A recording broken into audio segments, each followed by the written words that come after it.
People in China are taking to the streets in unprecedented numbers to protest the country's zero-covert policy, which has resulted in the separation of families and the welding shut of apartment doors to prevent the spread of an illness that many Chinese are beginning to realize might not be curable. This latest unrest is the latest in a string of bad news stories coming from the world's second-largest economy, an economy whose people have no direct say through civil demonstrations.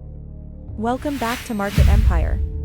It's not unusual for people to demonstrate against repressive policies, but what makes the current unrest in mainland China unique is that protesters are calling for fundamental changes at the political leadership level.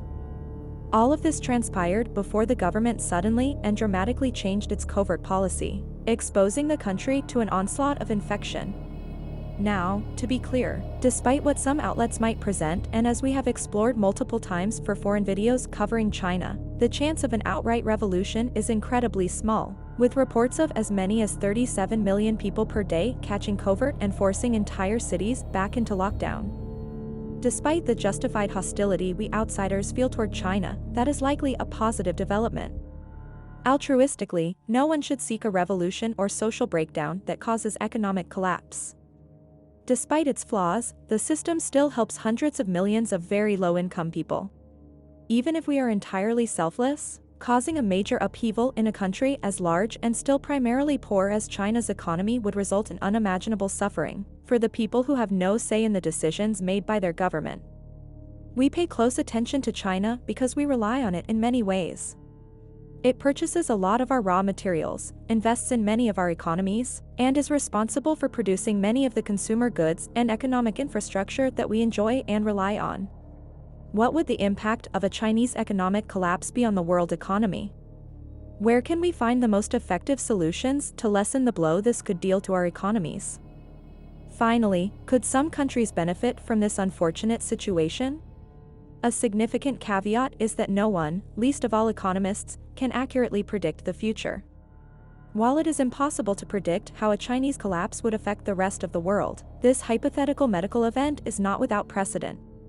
After the United States, the Soviet Union had the world's second-largest economy. Ultimately, the state's heavy industrialization and authoritarian leadership contributed to its downfall.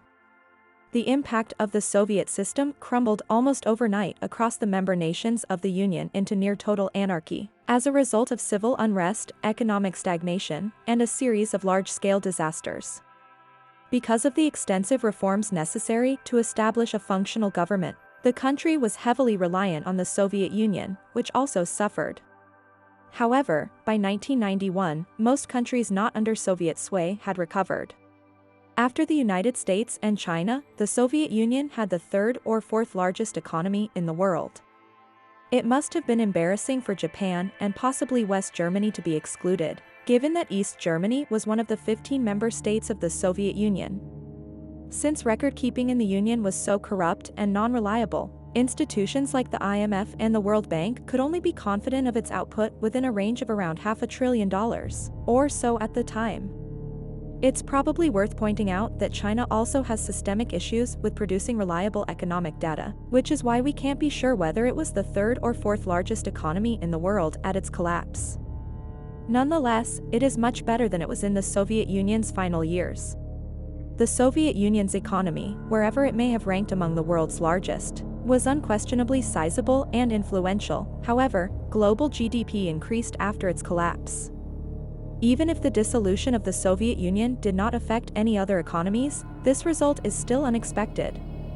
Even though one country accounting for a sizable portion of global output nearly shut down entirely, which would have lowered the average, the world economy is still growing positively. A lower-than-average rate of growth in the years after the Union's dissolution was offset by the rapid development of countries like Japan, Germany, South Korea, and China, all of which had by then begun the process of transforming their economies into market economies. The collapse of the Soviet Union nearly had the same impact on global economic growth as the oil and gas crisis of the mid-1970s, as can be seen by examining the chart for a sufficient amount of time. The early 1980s economic downturn, the subsequent dot-com bubble, and the September 11, 2001, terrorist attacks all contributed to a bleak economic outlook. China and the USSR couldn't be more different. You have probably been thinking this the whole time. The world is much more interconnected now than it was 30 years ago, and China is much more integrated into the global economy than the relatively isolated USSR ever was. Multinational corporations, cross-border financial transactions, and even routine communications across national boundaries are all more commonplace now than in 1991, thanks to global supply chains. The economies of the countries behind the Iron Curtain during their zenith would have been the easiest to dismantle, without causing much of a fuss elsewhere. The percentage of global output comprised of international trade has been declining since its all-time high in 2007. When international trade accounted for 61% of global output, the Great Recession and other factors led to a decline in the following years. China's gradual decline since then can be mainly attributed to its focus on domestic consumption, and away from its traditional role as a low-cost manufacturing hub for export.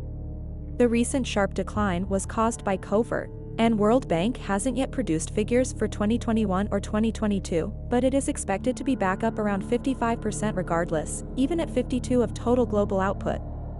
This hypothetical total collapse would single-handedly plunge the world into the most significant economic downturn in recorded history if 12.5% of that disappeared overnight and wasn't rapidly replaced by other countries, or whichever regime takes over in China.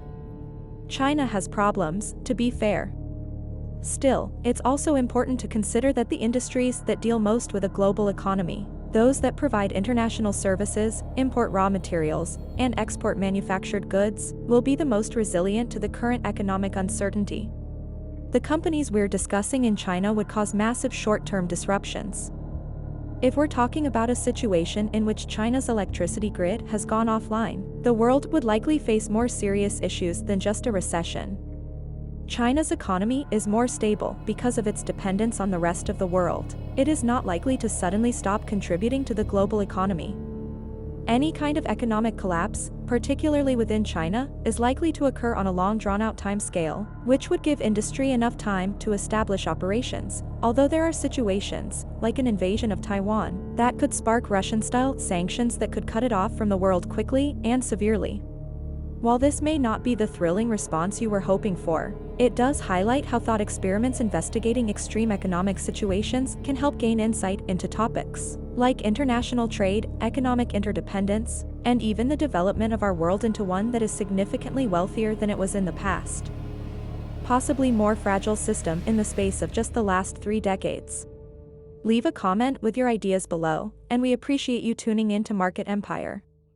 If you enjoyed this video, please give it a thumbs up, share it with your friends, and subscribe to the channel.